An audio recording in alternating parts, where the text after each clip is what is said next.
Dans le contexte de l'entraînement, les cinétiques, ou plutôt la cinétique de VO2, c'est vraiment crucial à comprendre.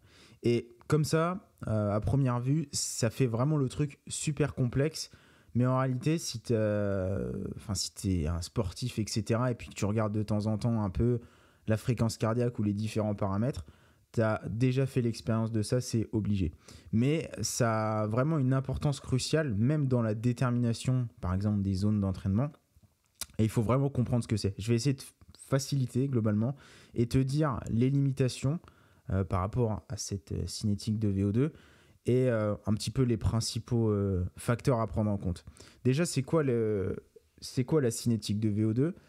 En fait, c'est la cinétique de la ventilation lorsque tu es à l'effort. On va tout de suite commencer par l'exemple sans même lire la définition. Mais globalement, si par exemple tu as une séance d'entraînement qui consiste à faire 30 minutes à 15 km/h, j'ai mis des données absolument au hasard. Peut-être que pour certains, 15 km/h c'est très lent et pour d'autres c'est très rapide.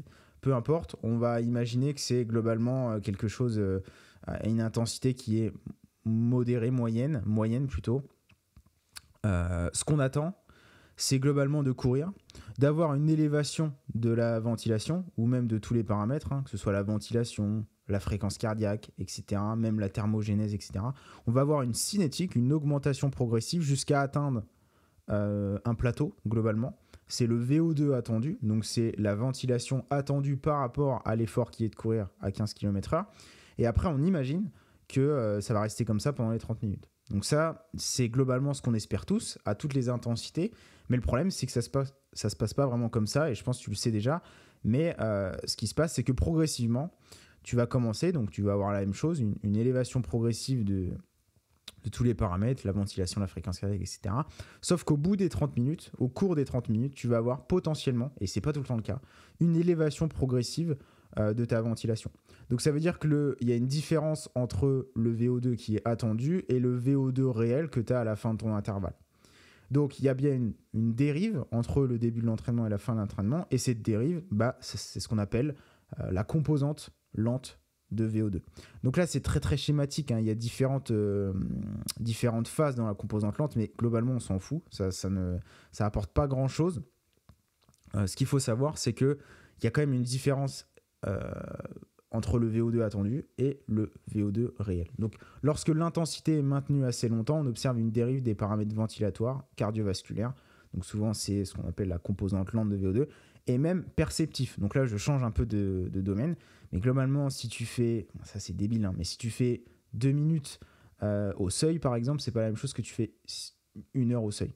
Ça c'est logique, mais ça veut dire qu'il y a vraiment une fonction de la durée à chaque fois qu'on réalise un effort. Et généralement, cette dérive-là ou cet état stable-là, qu'on va avoir en tout cas sur la durée, c'est valable sur des durées de maintien qui sont supérieures à 3 minutes. Si tu es inférieur à 3 minutes, en fait, tu n'arrives pas à matcher la demande de VO2, ce qui veut dire que tu n'as jamais d'adaptation et de stabilité dans le truc. Et déjà, d'emblée, on pourrait se dire que ça peut souligner la limitation des tests avec des paliers courts. Lorsque tu fais des tests avec une incrémentation toutes les 1 minute, en fait, le VO2, il n'a jamais le temps vraiment de s'adapter. Alors, ça peut avoir ça peut être super, super intéressant, surtout si tu as la ventilation. Mais sur des tests de terrain, ça n'a vraiment pas de sens, pour le coup. Si on zoome sur la cinétique, en fait, l'augmentation, elle n'est pas linéaire. Là, j'ai fait un schéma assez simple, mais en réalité, il y a 2 phases. On s'en fiche un peu des phases, c'est pas trop l'idée. Ce qu'il faut retenir, c'est que d'abord, on a une première élévation de VO2. Donc là, imagine, tu cours à ton 15 km/h, tu vas avoir une première élévation qui s'accompagne aussi de l'élévation de la fréquence cardiaque. Et ensuite, sur le plus long terme, donc sur ton 30 minutes, tu vas avoir une seconde élévation qui va s'ajouter à la première. Donc en gros, là, tu as la courbe violette. Et ensuite, tu vas avoir la courbe rouge qui va s'ajouter à la courbe violette. Donc première élévation de VO2, on appelle ça la cinétique de VO2 primaire, auquel on va ajouter une cinétique qu'on appelle la cinétique lente. Et ça, c'est la cinétique, la composante lente de VO2, la cinétique de VO2 lente. Cette notion-là, un peu là, de dérive et d'élévation progressive de la ventilation, on l'a généralement à partir du domaine élevé. Okay. Le domaine élevé, c'est le tempo. Souvent, on appelle ça le tempo, la zone 3, etc., le tempo. Sur tout ce qui va être très, très basse intensité, normalement, on peut avoir de la dérive. Parce que je sais qu'il y en a, ils vont me dire, ouais, mais on a de la dérive même en zone 2, mais c'est pas de la composante lente de VO2. C'est juste une dérive cardiaque, mais qui est pas forcément due à la composante lente de VO2. Ce qu'il faut retenir, c'est que c'est à partir du tempo, donc le domaine élevé, où on va observer cette composante lente de VO2. Donc pour récapituler, on commence notre entraînement et là progressivement on va dériver en ventilation, on va dériver même en fréquence cardiaque potentiellement, ce qui va accompagner aussi la fréquence respiratoire augmentée. Et du coup on va avoir cette expérience de la composante lente. Déjà une note qui pourrait être intéressante, mais c'est que d'emblée, utiliser un pourcentage d'intensité d'un exercice sans prendre en compte la durée, c'est quelque chose de peu précis. La composante lente de VO2 ou la dérive, en fait, au global, ça dépend de deux paramètres. L'intensité de l'exercice, donc dans quel domaine tu te situes, et aussi la durée de l'exercice. Parce qu'au final, si par exemple tu décides de faire une répétition, je vais utiliser le terme VMA parce que ça va parler à tout le monde, même si c'est pas très rigoureux de parler de VMA.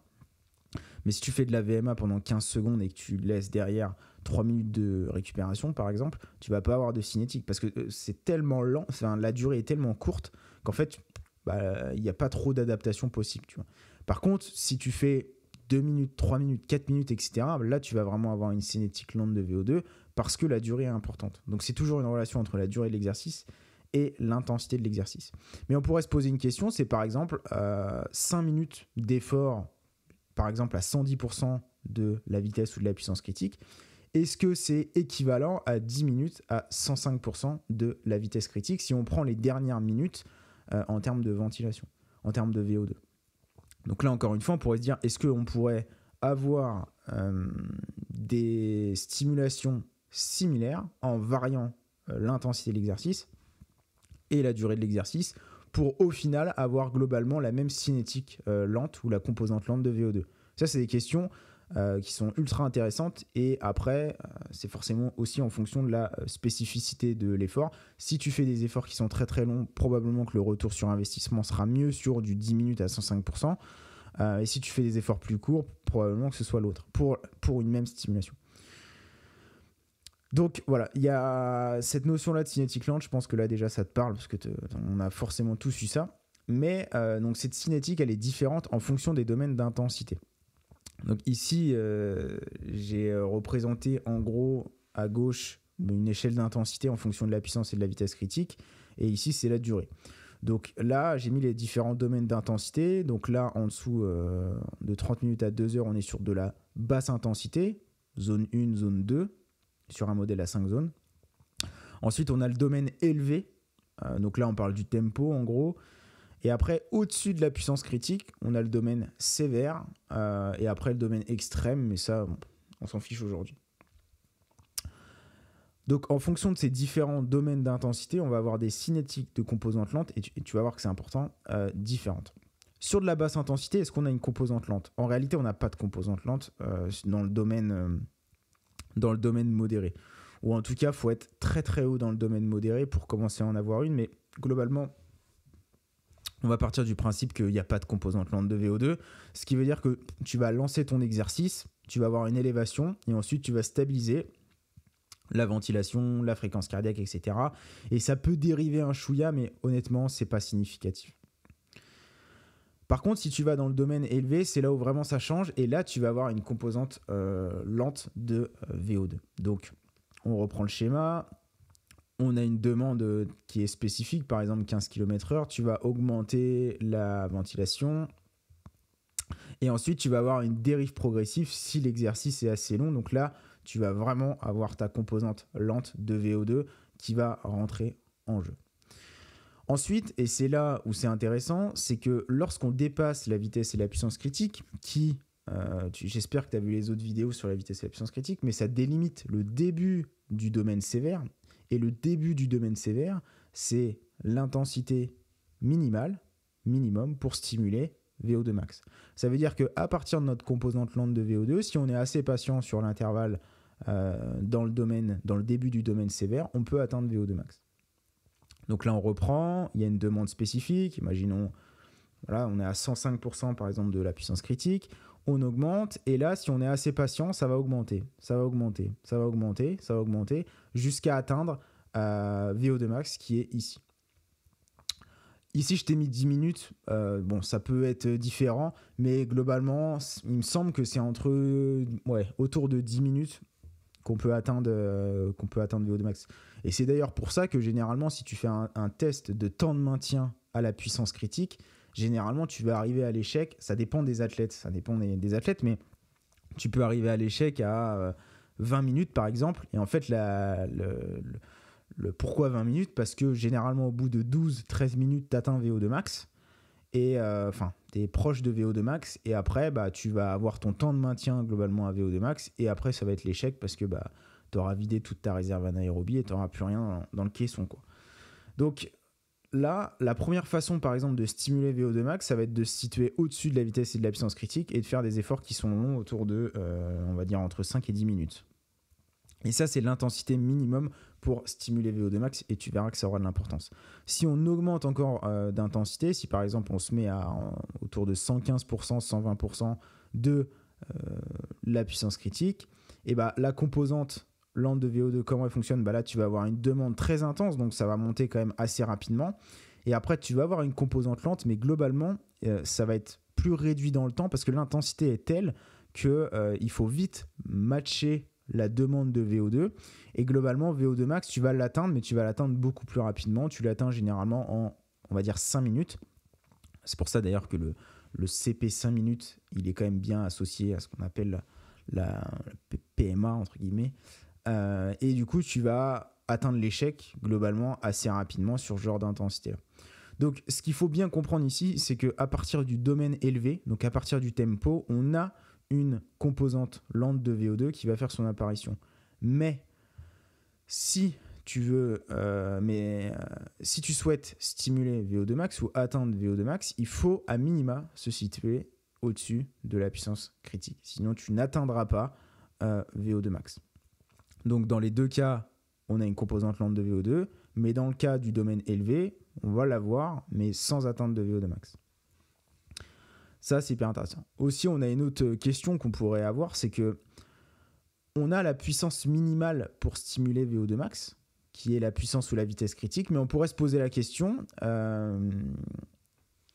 quelle est la puissance ou la vitesse maximale qui permet de stimuler VO2 max, mais sans avoir une contribution de la glycolyse ou de l'anaérobie trop importante. Il y en a, ils vont dire, ouais, c'est VMA, c'est PMA.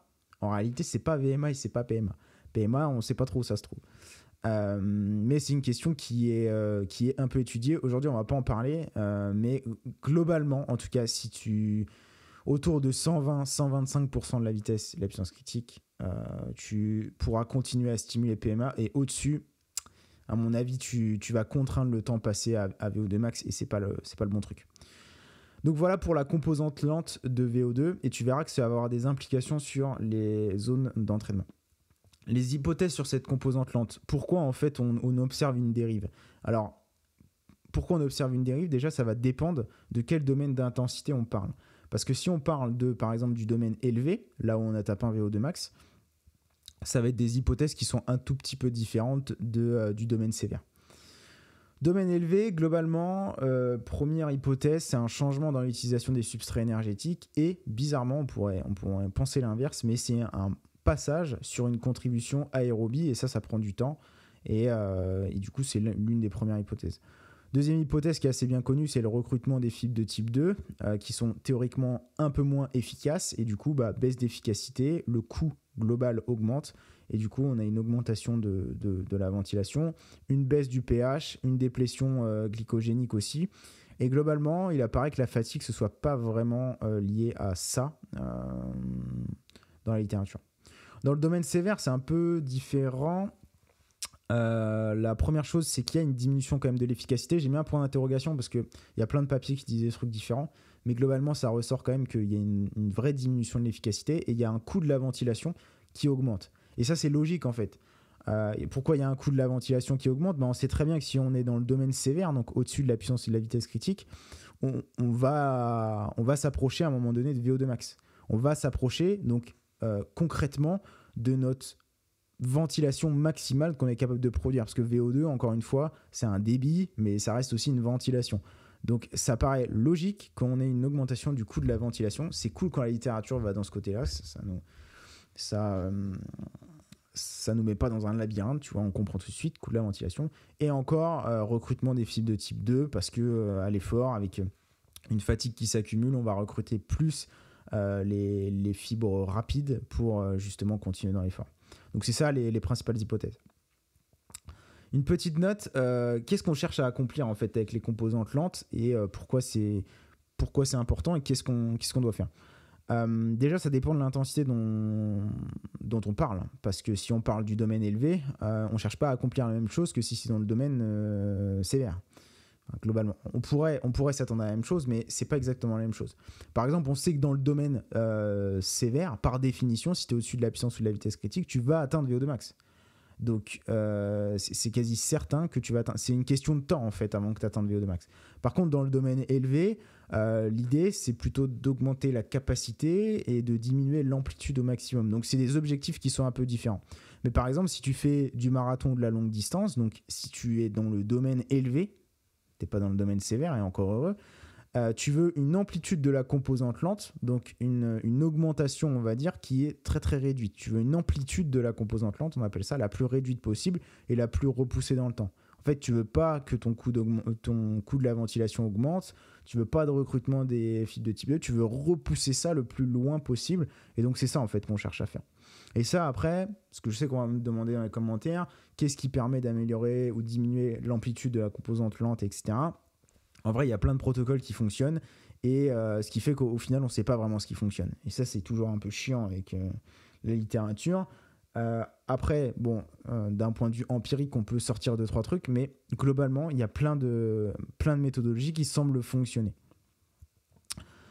Maintenant, on va arriver à un truc qui probablement t'intéresse le plus, c'est les zones d'entraînement et la composante lente. Si tu as compris un peu le truc, tu as compris que globalement, on a une augmentation un peu du coût énergétique en fonction des domaines d'intensité. Donc, si on fait de la basse intensité, globalement, il n'y a pas trop à se prendre la tête parce qu'il n'y a pas de composante lente. Par contre, dès qu'on est dans le domaine élevé, il y a une composante lente. Ce qui veut dire que, théoriquement, l'intensité sur la première ou la deuxième minute de ton intervalle n'a rien à voir avec l'intensité sur la dernière minute ou les 2 dernières minutes de ton intervalle. Ce qui veut dire que potentiellement, tu peux démarrer dans un domaine d'intensité et finir dans un autre. Ce qui veut dire que si par exemple, sur ton domaine élevé, tu es trop proche du domaine sévère, ça veut dire que tu vas commencer dans le domaine élevé en termes d'intensité et tu vas tellement dériver que tu vas finir dans le domaine sévère. Ça peut être un problème parce que en termes de gestion de l'intensité, etc., ça peut être un problème. Maintenant, je vais continuer dans la complexité. J'espère que je n'en ai pas trop perdu. Une question qui doit être posée, c'est comment caractériser ces zones d'entraînement en prenant en compte cette composante lente de VO2. Il y a un gros problème dans les tests classiques. Là, je vais critiquer les tests incrémentaux dehors, parce que j'adore ça.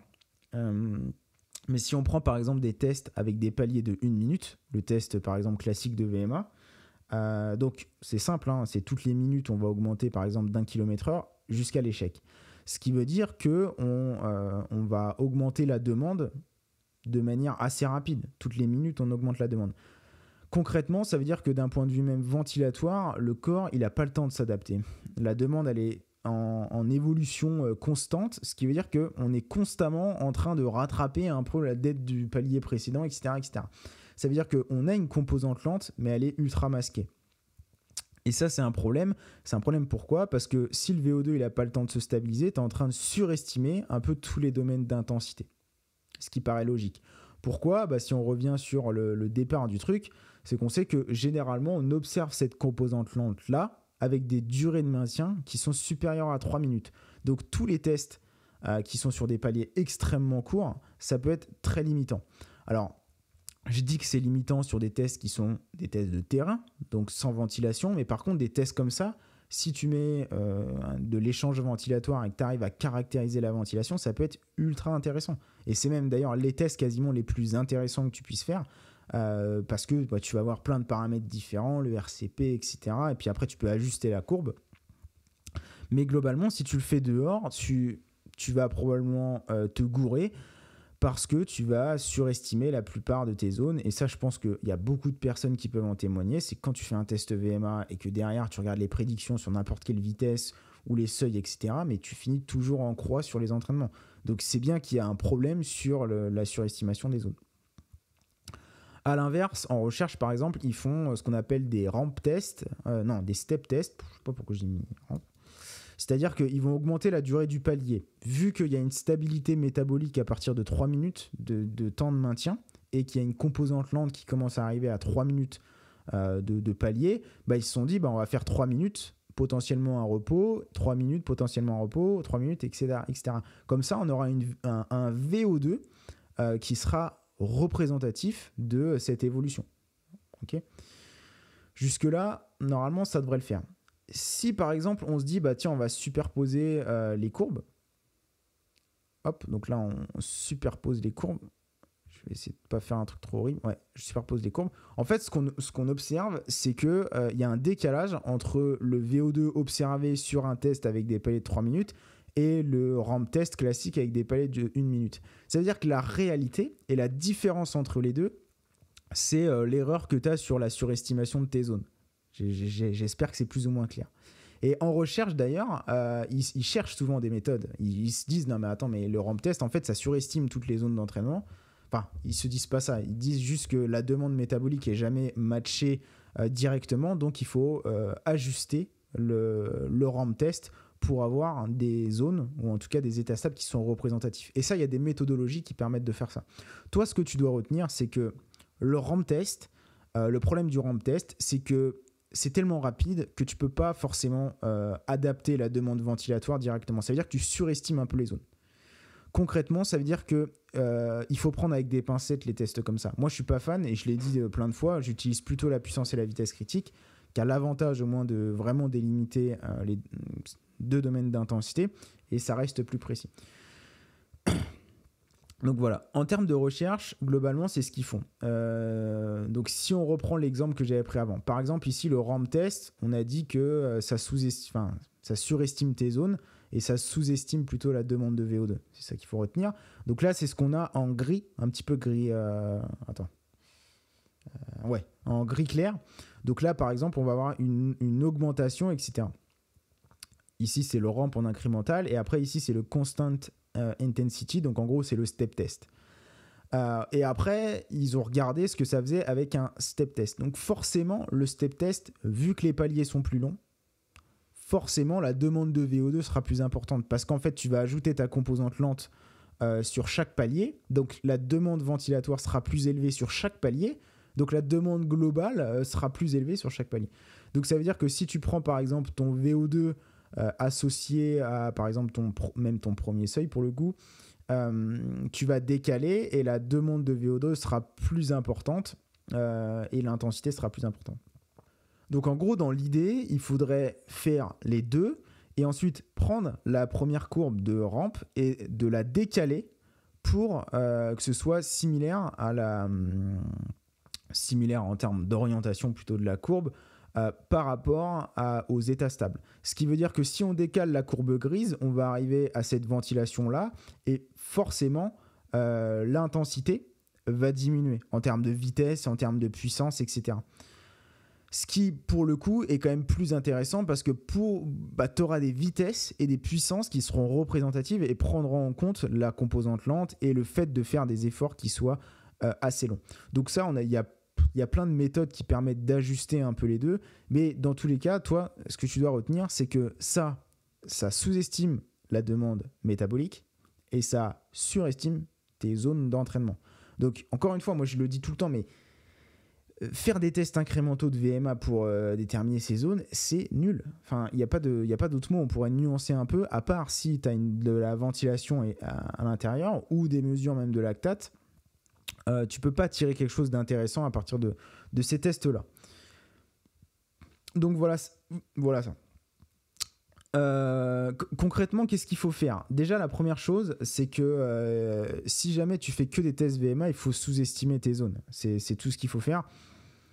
Si on te dit, ouais, ton seuil, par exemple, c'est 90% de ta VMA, franchement, tu es plutôt vers 85 que 90, quoi.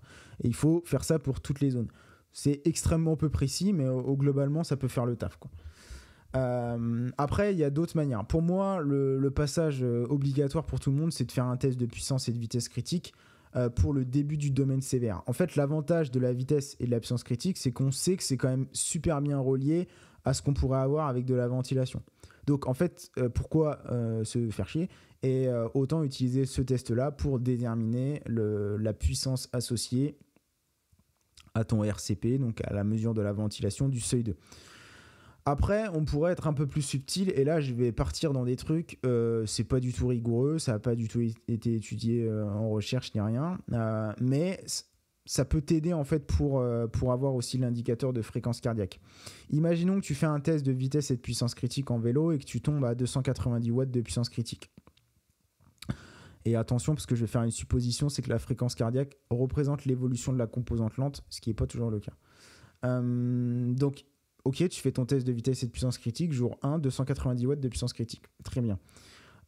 Tu te reposes, etc. Et ensuite, tu vas faire un second test. Le second test, ça va être un step test avec des paliers longs. Donc, tu vas faire ton step test avec des paliers longs. Imaginons des paliers de 4 minutes avec 1 minute de pause entre. La minute de pause entre, elle est hyper importante parce qu'on veut capturer un peu la cinétique de la composante lente de VO2. Donc, c'est important d'avoir cette minute de repos entre.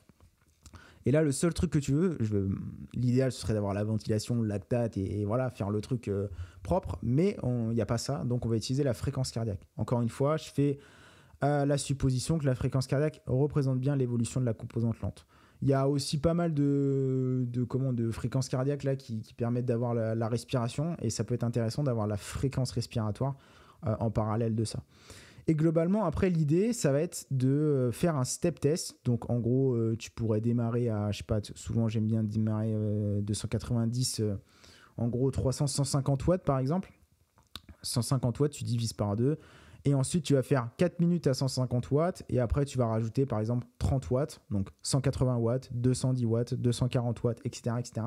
Avec ta minute de repos entre. À un moment donné, tu vas traverser, en tout cas j'espère, parce que si tu ne traverses pas, bah, le truc il marche pas du coup, mais ça me paraît très bizarre quand même, tu vas dépasser 290 watts. Lorsque tu dépasses ton palier de 290 watts, donc tu auras toujours la fréquence cardiaque, la fréquence respiratoire, tu vas avoir une fréquence cardiaque associée à ce palier-là, à ce palier de 290 watts. Donc là, 290 watts, tu vas prendre ta fréquence cardiaque, tu vas aller à gauche, et donc là, tu vas choper la fréquence cardiaque associée.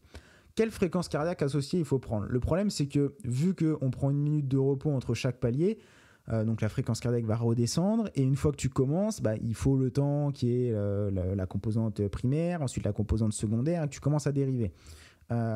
Donc, quelle minute on prend? Moi, ce que je suggère, et encore une fois, je freestyle là, hein, c'est pas quelque chose qui a été exposé dans la littérature, mais je ferai la moyenne des 2 dernières minutes du stage, quoi, du step, donc du palier de 4 minutes. Donc, tu as ton palier de 4 minutes, voilà, tu prends ton petit logiciel intervalle issu, Nolio, peu importe, et voilà, tu sélectionnes les 2 dernières minutes et tu regardes ta fréquence cardiaque moyenne sur ce passage-là. Okay, imaginons que c'est 180 battements par minute sur ça. Tu prends 180 battements par minute et moi, j'estime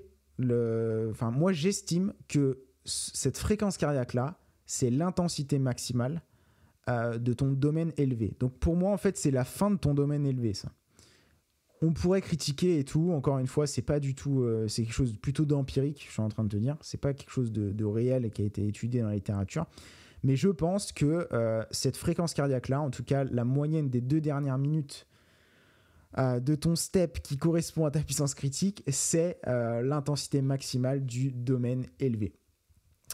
Donc ça te permettra au moins d'avoir non seulement l'intensité minimale qui te permet de stimuler VO2 max, puisque tu as la puissance critique et ton 290, mais ça te permettra aussi d'avoir ta fréquence cardiaque maximale sur la fin de ton domaine élevé.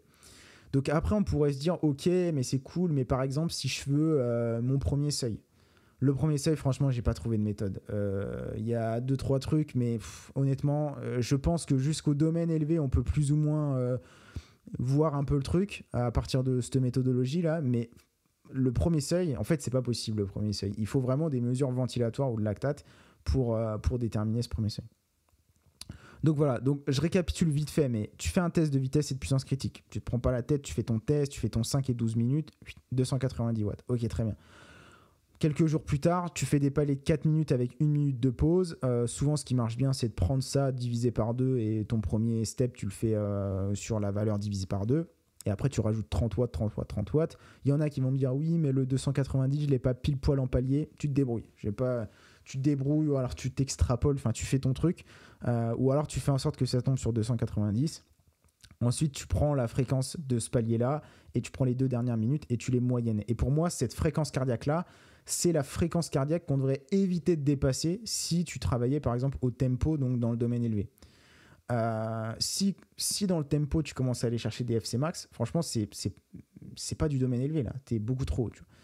Donc voilà, c'est une méthodologie, encore une fois, ça n'a pas été montré dans la littérature ni rien, donc apprendre avec des pincettes.